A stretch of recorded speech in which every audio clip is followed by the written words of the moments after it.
Welcome to Getting Rich Together, the show for successful women who are looking to take their financial futures to the next level. I'm your host, Shama Bunton. When I started my wealth building journey, nobody knocked on my door to give me all the answers. So I want to talk to the experts who've done it and bring the answers to you so we can discover the right opportunities that will help us achieve the financial futures we've always dreamed of together and have fun doing it. So let's dive into this episode and start getting rich together.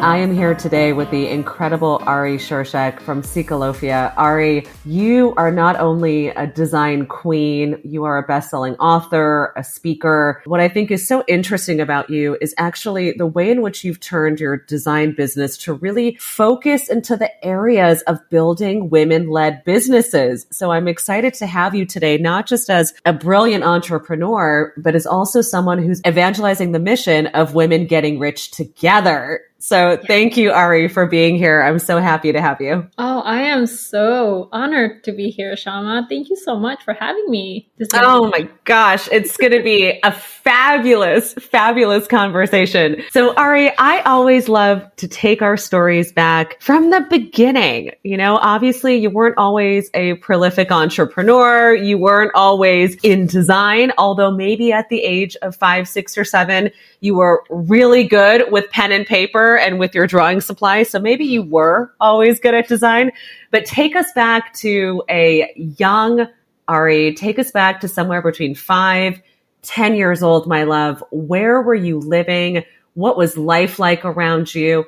And clue us into what were some of the money stories you saw around you? This is going to be very nostalgic for me, remembering those times. I was born and raised in Bali, Indonesia. In my family, it is a very modest and simple life. I grew up in that settings, being okay having whatever we got because that is what we got. My mom and my dad, both of them, they don't have great education. In fact, they didn't have the opportunity to go to higher education, right? My dad dropped out, when he's in elementary school simply because he has way too many siblings. He's in a family with 10 child. So he's one of those 10 siblings, and he's actually the 4th kid. Not having that opportunity to study, to learn, right? It was one of the big things that my parents felt like I need to know how to get to school. I need to gain the knowledge and, be able to go to higher education at the end of the day. So that was very much pounded into my head. It's like, okay, Ari, we really want you to succeed in life. We want to support you as much as we can. So that was always been the narrative, right? On top of that, growing up in Bali, Indonesia, you're probably familiar with Southeast Asia, all of the Asian countries. A lot of the culture is very much dominated by patriarchal culture. So I grew up in such a balance of having, yes, the community dictates this, the social dictates this, but within my own family, with my mom and my dad, they try not to force that to me so much, right? Because I felt like, having 3 daughters, I'm the first daughter that they have. It's really empowering to see that my parents have this notion that you can be whatever you want to be. You don't have to look at what the society or, the culture dictates you to be. So having that balance, at least approach to patriarchal in Bali, gave me some freedom. So wow. That has always been my way to just can I break the rules? Of course I can, because it seems like my family has given me that blessing. It's you can always break the rules if you need to. Well, what I think is so interesting is in an environment where they certainly don't have to be that way, right? Your parents didn't have to instill in you fearlessness. And obviously being the first, the firstborn is also a big sense of responsibility. So this sort of freedom or go be what you want to be at such a young age is extremely, extremely powerful. So when you were growing up then, let's say elementary school or getting into high school, were you always so inclined towards entrepreneurialism or design, or were you studied and focused elsewhere? How did you sort of navigate your young educational life? What were you curious about? One thing I forgot to mentioned earlier is that in Bali, during the time that I was born and raised, let's just say early 90s, right? I was born in 87. My dad, he's a tour guide. He still is. He would taught me English. The only thing he has is this very old, very torn up English to Indonesian dictionary. And he learned English that way. And he just practiced it. And he, goes everywhere to try to have conversation with Westerners, with tourists that come to Bali. Then he basically just told me, I want you to learn English. And this is my only book that I have. And it's a whole dictionary. Go take a look. And that really sparked the interest in me, just self-learner, right? It's being challenged to just learn something new. And I felt since young age, I love books, even though we couldn't really afford buying books every single time. So whenever I get a chance to go to the library or, borrowing people books or magazines, I would just take it. And that really just helped me to this stage of just I found that English is just so cool. In fact, earlier, Shama, you mentioned, have I always know how to draw properly? Am I always into art?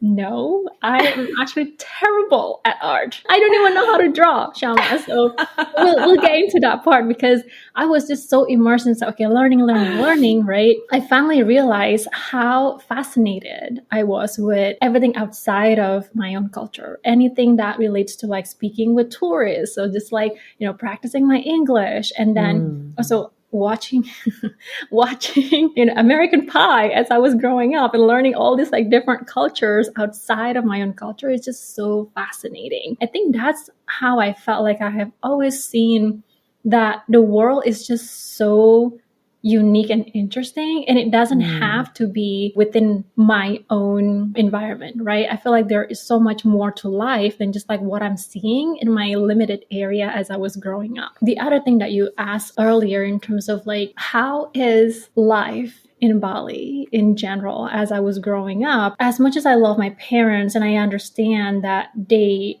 have their best interest in me, growing up becoming the firstborn has its own weight. It has its own burden. I felt it. My parents has always told me, you have to be the example for your sisters. You have to do things right. You have to do X. You have to do X. There's just so many rules that I felt I have to follow to set myself for success so that I can be the example. And it almost now, looking back, I realized my parents were setting me into the leadership position without me even realizing it. And I hated it. I hated it as I was growing up because, as teenagers and as young kids, you just want to have fun. You just want to go do stuff, right? Not Totally.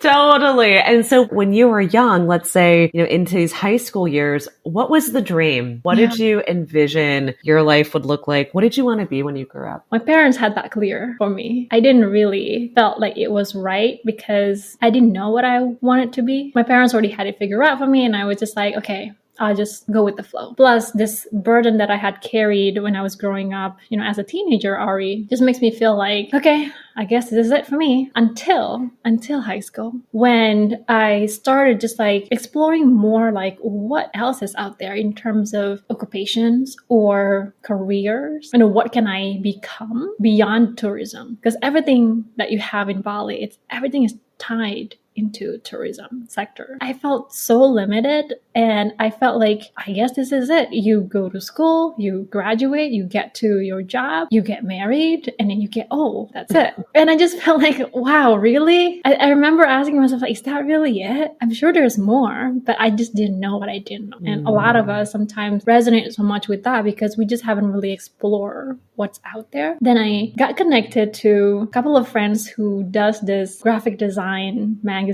Pop culture was really big in Indonesia around my senior high school years. And I fell into this graphic design world by accident. I just thought it's so cool. I was oh, I think I could be a designer. But that's just in the back of my mind, right? I didn't even know what I need to do. Where do I go to school for to get that requirements, that knowledge and degree? And my mom just simply asked me so it's coming up. You're going to graduate from high school soon. Where do you want to go for university? She's so positive that I would go to a university and I have it down in mind. And I just simply tell her, I remember saying to her that, Mom, I don't think I want to go. I don't know what I want to be. I don't think I need to go to university. She must have been so shocked. Oh my gosh. What did she say? Yeah, I was like, that is not an option. That's what she said. It's like, okay. So I think we left it at that. And then the next day, she gave me this paper for a application to apply for scholarship to university in Bali, specifically for tourism. So it's a tourism university and it will cover all full years, no questions asked. As soon as you get it, you get in there, everything is covered. And I was like, okay, what do you want me to do with this? And she said, fill it out and I will submit it. I didn't have anything to lose, right? So I just fill it out. It's like, I had always been in the English club at my school, whether it's junior high or high school, and I run some of those clubs as well in my high school. So it wasn't really a big deal for me. I fill it out, I gave it to her, and she submitted it. By the time I know it, I passed all the 2 rounds with the judgment. They basically just like call us in, me and all the other students, like, you guys essentially already got it, right? It's just formality for the last round. And that is when I know, I was like, shit, I gotta get out of here. This place is not for me. This is not for me. So I just I got that realization, knowing that I'm so close to my parents' dream of me, right? But this is not my dream. I want to do something else. Yeah. So as soon as I get to the room and they will like congratulate me, all these like different judges, all the GMs of big hotels in Bali, they were so excited. And I told them, like, okay, thank you, first of all. But I would like to decline this and I'm going to go to art school. And they're like, what? So where did you go to art school, Ari? How did you what did your parents say? How did you pay for art school? Like, how did you start to build the skills to create this business? My parents were not happy. I was happy though. I was, yes, I'm finally out. I was so excited. And then my parents was like, what did you do? And then I think, it really take a couple of days for them to truly understand what I want to be. I finally just conveyed to them, okay, I will figure this out. I first need to apply to this art school because I haven't done that either. And then I will figure it out. And then they're like, you do know every single university, they have enrollment tests, right? What if you don't get in? And it's like, they gave me all of this negative energy and negative questions that I would already going to fail without even trying, right? That was the moment when I realized I will figure it out. Just give me a month or 2 to figure it out and I will come back to you. And they're like, okay, all right, go figure it out. It's like, figure it out. I mean, I ended up, submitting application for scholarship as well in the university that I went in. Actually, it's an institute, not university. So it's Institute of the Art Indonesia. They have an office and institute in Bali. And that is the one that I went to. I had to admit, I did not know what I was doing, thinking that I could be a graphic designer going into art school without an art skills. Imagine that, Shama. You have no idea how much I struggled the first 2 years, because what happened in my institute is that to become a graphic designer, right, and to gain that degree, the first 2 years, you cannot touch any computer programming. Everything is manual. I was like, what? And here in my head, it's like, oh, it's going to be fun. I'm going to play with Photoshop, right? I'm going to play with all the other tools. No, it was sweat, blood, and tears for that first 2 years for me. But wow. Yeah. So how did you manage, obviously education costs money, there are living expenses, there are early ways in which we look to really establish ourselves. How did you navigate your early, let's call them educational years as a young adult financially? What was life like? Did you have any part-time jobs, or was it just doubling down on the education?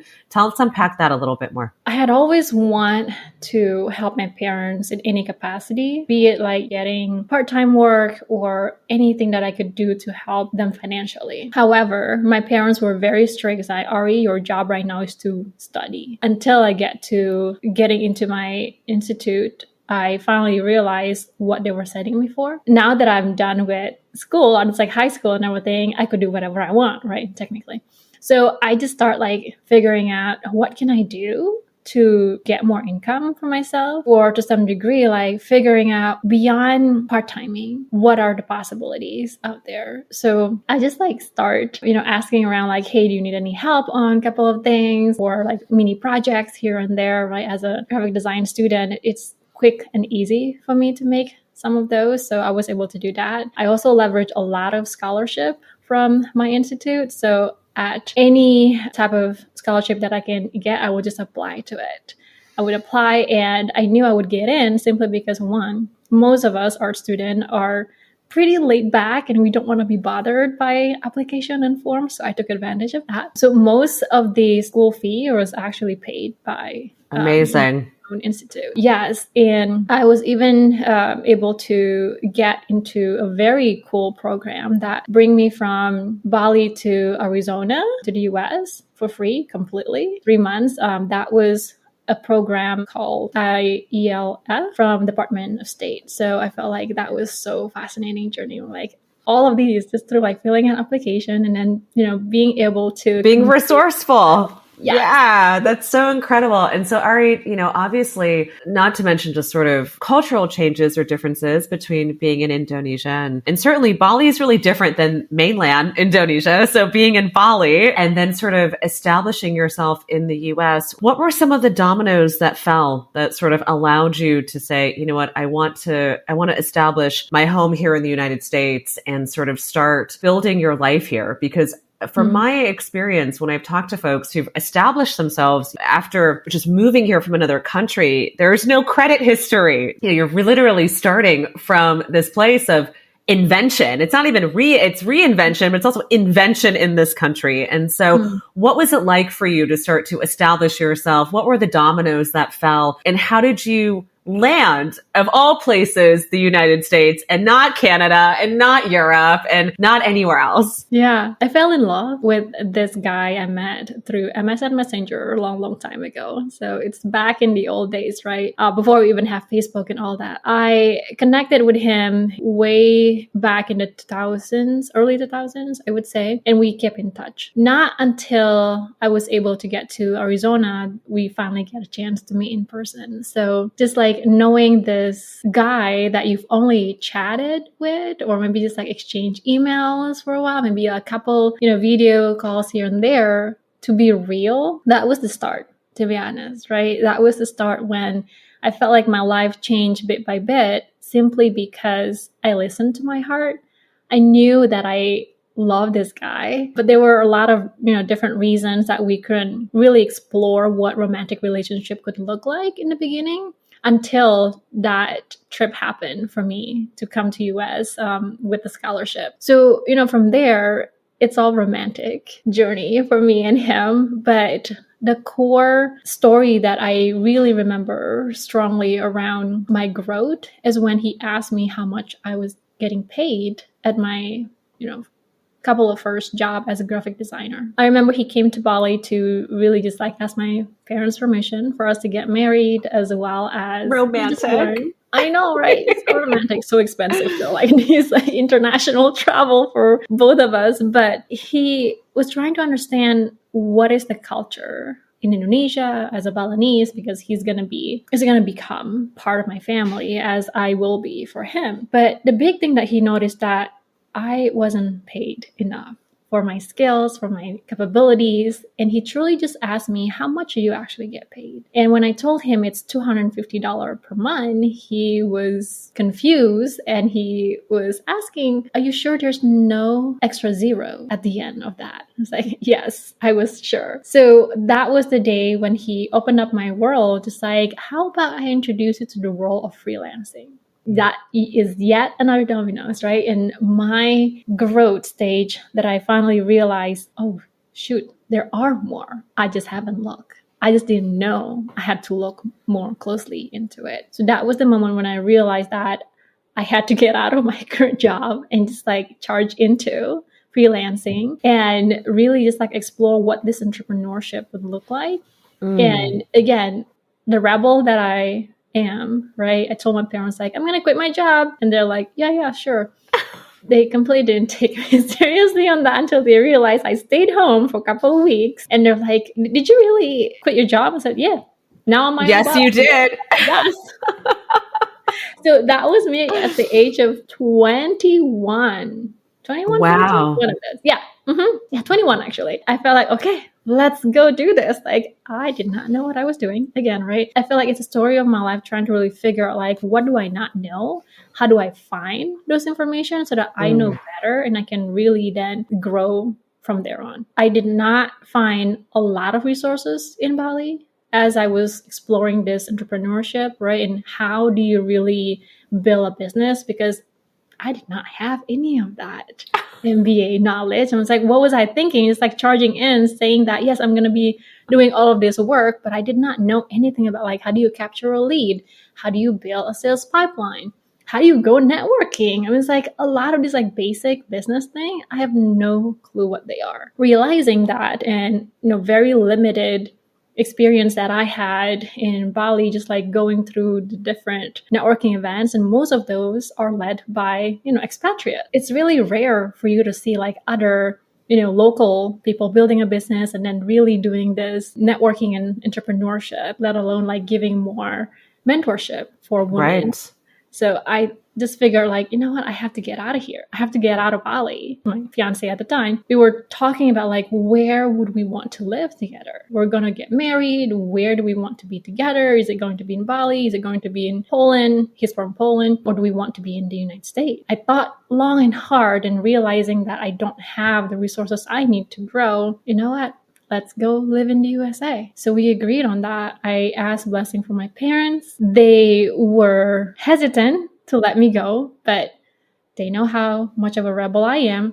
If they say no, I'm going to go anyway. So they would just like let it was a formality. It wasn't really, it was more like, and I'm going to just let you know, here's what I'm doing over here. Exactly. Right. So I got the blessing. And I mean, honestly, I am really grateful to have them as my parents, because I think they really truly want to see me succeed, even though it was painful for them to let go their firstborn child to, the other side of the world, right? Literally on the other side of the world. But yeah, that was the beginning for me to come here to United States, build up my presence, my network from scratch, not to mention my financial journey. Yes. I mean, it's such a big undertaking. And so when you and your husband eventually moved to the US, did you establish your business then at that time? Or how did you start to navigate that entrepreneurship and building your company was the area you wanted to move into? We did not know what we were doing. I'm going to tell you that, because we were just simply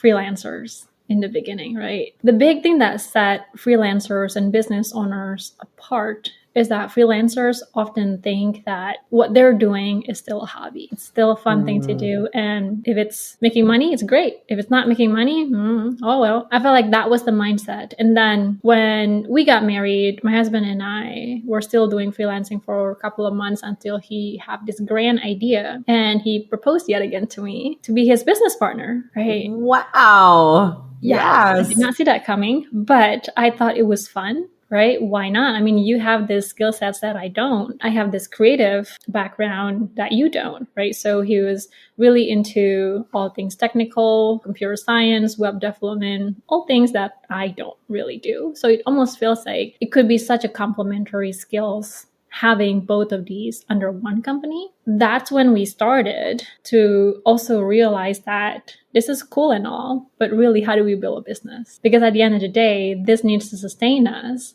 And even more so, I have a very specific vision of what our family would look like, right? Like, I want to have a kid. I want to have, I want to have a dog, or whatever it is that you have picture in your mind to be your ideal family, scenarios for your life. I think in the beginning, we were really just trying to figure out, like, okay, how do we get out there? What do we need to do as a business? And did you guys, as you were thinking about this, was there savings that you guys were, investing into the company? Was it, let's use our freelance money and sort of invest this into the business? How did you start to think about the early stages of the finances for building this?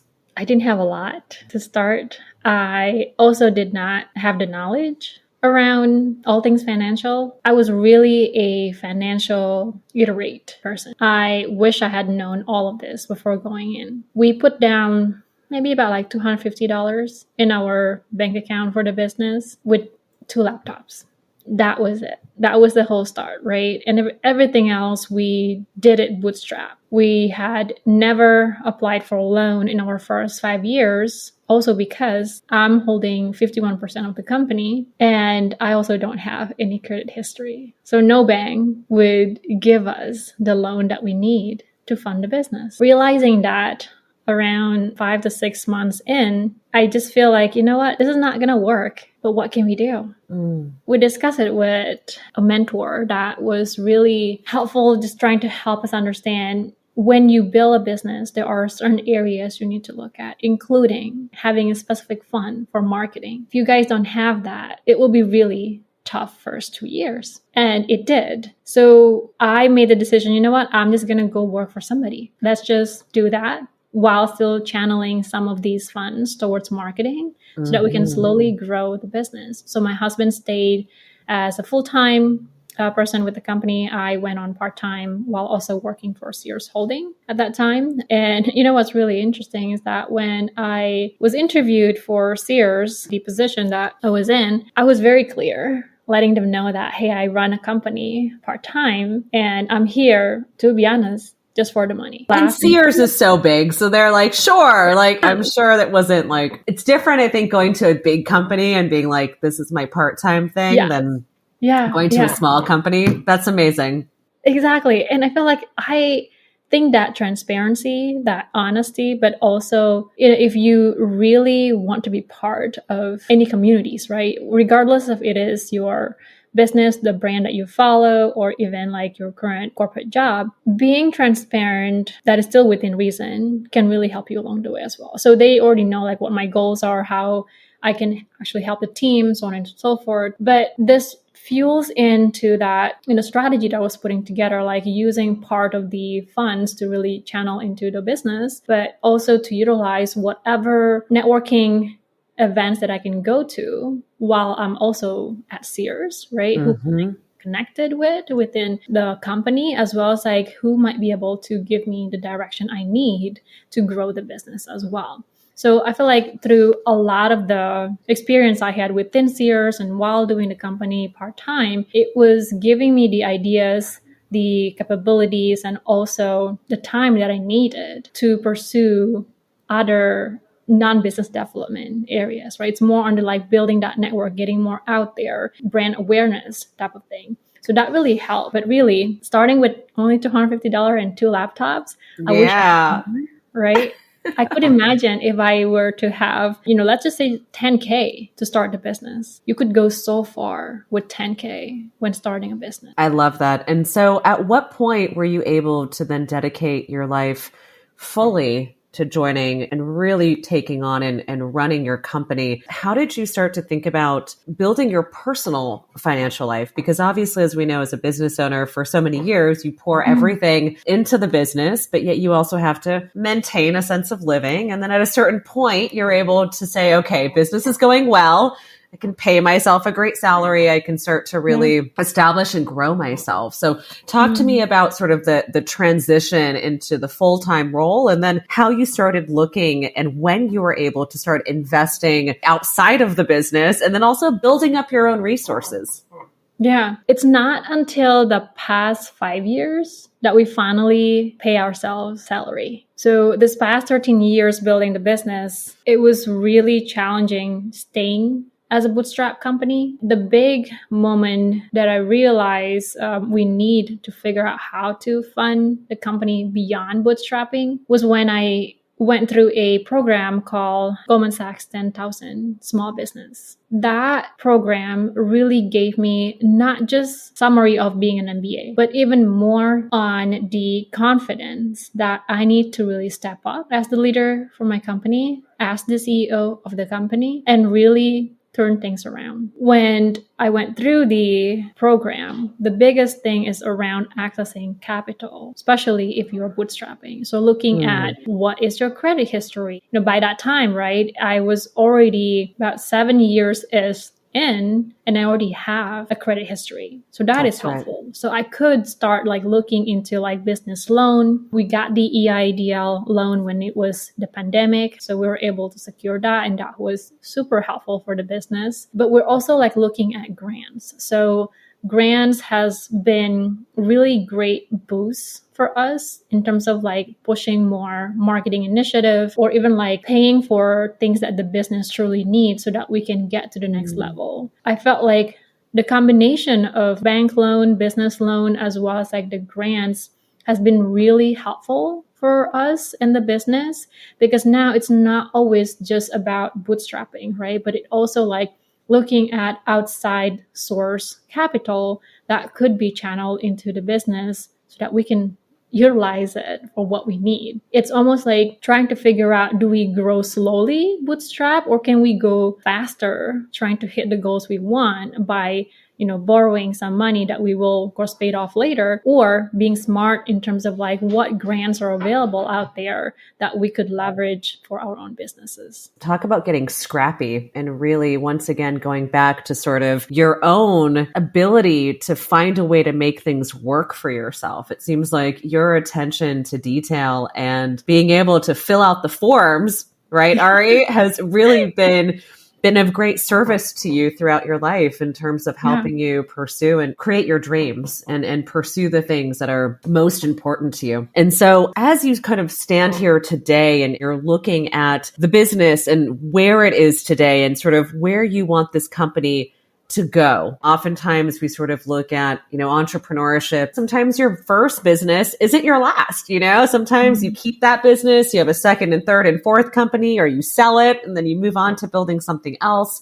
I'd love to sort of hear, now that you've been in this business for over a decade, how are you looking at sort of the growth of this company, and where would you like to see it develop? And also just really your perspective as an entrepreneur. Are there other things that you see yourself creating? Oh, I've played around with a lot of different business ideas in my 20s, right? Those first 7 years in building this business, this creative and web agency, I dabble a lot in all the fun things that I encounter, all the shiny, pretty object thing that I encountered, I tried. I did a networking event. I put together an organization for that, retreats. I did stuff for wedding industry. I even did like a vintage rental, photo shoot, mini company. I was like, oh my gosh, I did so many crazy stuff, Shama. That was fun. Until I have my son. I felt like, to a degree, I needed all of these different creative outlets so that I can learn how to do different things with the business, what could potentially be something that I can carry over later down the road as I, grow and scale the business, but also to really push my limit. Like, how much can I really do? What else can I not do? I thought that was a really good time for me to just like explore these multiple, some can say random, but I think at the end of the day, it all tie in with the creative approach that, I ended up leveraging from my own company now. And I think that was the moment when I have my son, I realized I just don't have as much time anymore. And I need to be very strategic in how I would grow the company. And it becomes clear where my focus should lie. That happened. And then the 10KSB program happened. I felt like everything falls in the right place that nudge me to direction of focus. With the grants and all of these different external capital that we got, I think we got close to like over 150,000 for our business to really just like help me figure out like, what can we do with these funds now? How are we able to grow? And even more so, like creating a business that can be sustainable was a very challenging part in the beginning for us. And until all of these different pieces lined up nicely in my life, I finally realized that it's not just going to be me and my husband anymore, right? It's going to be a team that will be able to execute on these projects with my client. It's going to be the team that will be able to help me do so much more beyond just me and my husband. I feel like it has been quite an interesting 13 years. I'm going to be honest with you. I forgot your question. Can we go back to Well, I have another question, which is being married to your business partner. I would be remiss not to double click on the fact that you are running a company with your husband. And so I'd love to know, when it comes to sort of the conversation around the dinner table around money or making decisions on vacation or even drawing your own salaries and deciding who gets paid what, what have the conversations been like at home? People are not at the dinner table with you. How do you navigate through some of those? I used to think that money is evil. I think growing up with very tight budget, a very simple life in Bali, and then coming here, it was quite a shock. Things cost so much more here. Even more so, it's with the dollars, right? I just felt like, oh my gosh, things cost that much. So looking back now, my perception of money or any numbers financially has completely changed over the past 13 years. Early 20s, Ari would look at $500 and be like, oh yeah, that's quite a lot of money. But these days I was like, it's just $500. One of the exercise that I experienced through Goldman Sachs is this exercise where you are given $50 for your business. What would you do for it? Right? What would you use it for? 10x that, it's $500. What would you do for it? And it goes up from 50, 500, 5,000, 50,000, 500,000, and like 5 million. Like, I was really shocked looking at those numbers and was trying to figure out, like, what would I use this money for? And now looking back, going through a simple, same exact exercise, I know exactly what I will do for all of these different funds, right? So it's just to kind of tell you, like, someone's perception about money can certainly evolve. And there's this internal dialogue that you really have to go through in understanding, like, what is your capabilities? Can you get to that, income goal, right? And what really pushes me was to understand, like, how the market demands look like and our capabilities that seems to be very much aligned. And I know there's growth there. So I was just feeling so confident looking at numbers now, knowing I can make that money, right? I'm confident I can make that money. But also just like looking at money now more simply as number and aspiration, not so much like, oh my gosh, it costs so much and where am I going to get that money from? So I felt like a lot of these narrative now has shifted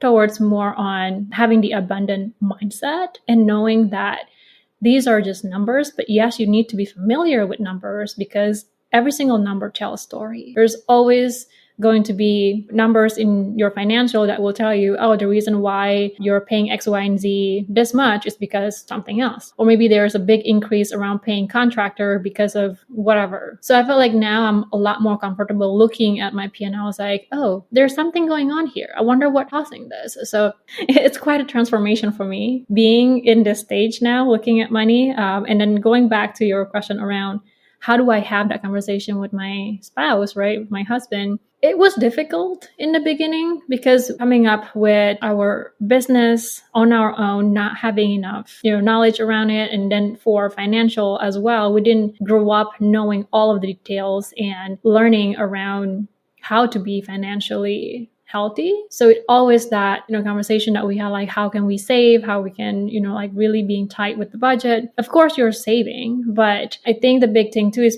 being smart in terms of like, how do you save? We don't look at the numbers and then let's put a certain amount, every month. We have automated system. I just don't want to think about it. Like, I just want okay, the system will take care of it. I felt like a lot of the time the conversation goes in the beginning was very hard because it's so emotional for us. But now the conversation is a lot more like, okay, that's the number. What can we do about it? Right? I think we were so scared about looking at the number, but now knowing that, hey, every number tells a story and we can do something about it, the conversation simply shifted. Money, I think, at home is always really different than money in the business. But yet, being married to your business partner means that all of it sort of gets touched. As you're looking at building the future, and you sort of think about what money means to you today, what does money mean to you? What does it sort of provide for you today? And what's your emotional relationship to it? I would lie if I don't have any emotional relationship to it, right? I think to some degree, there was still this, lingering feeling that I felt like I don't have enough. I want to have more. But I think for me, in terms of like establishing in my mindset, like, okay, I will have more and I will figure out how to make more. But also looking at it as a lifestyle choice and freedom, those are a couple of things that come up to my mind. And when I do think about it, it feels so true because growing up, it was always something about the money, right? My parents will fight about it or, have a big disagreement about it, or they will feel very sad that they couldn't, send me to do some stuff because of that money limitation. So a big part for me is about this lifestyle choices as well as like the freedom that I could provide or do things that I simply enjoy, right? Or things that I want my family to have or experience. Growing up, a lot of time, my parents would say like, save your money. I was like, but if you don't use it, well, why would we even like, saving so much? So to me, to be able to just like, share with my parents, like, I have enough and I can do more with it for you. That's where I want to be. Same thing with what I can provide for, my son, for myself as well. Like, okay, I love all things fashion. So for me to be able to just like, spend it on things that I truly love, enjoy, just like be good or feel good when I wear it, it's really fulfilling. So those would be some of the things that I would associate it with.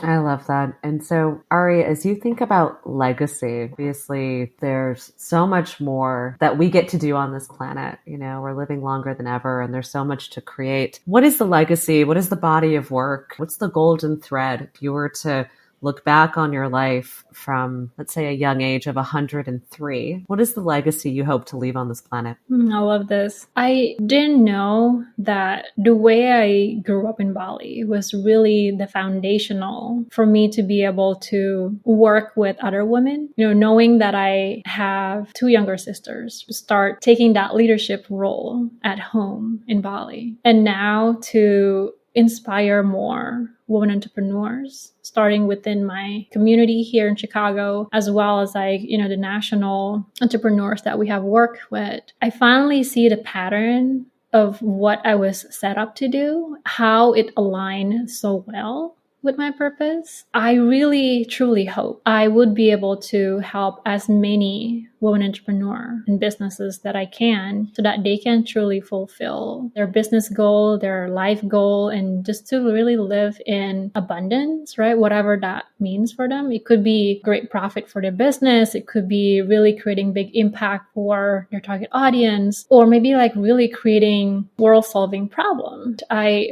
felt like a lot of these tie in very closely on how I have been looking back into what I was prepared to do, the experiences that I had, as well as like where I want to go, helping more of these women to not just like aspire to be one, but to really be able to grow their business, scale their business, exit their business, and yet again, to create that ripple effect for them to their communities. Beautiful. Yeah, that would be a beautiful future.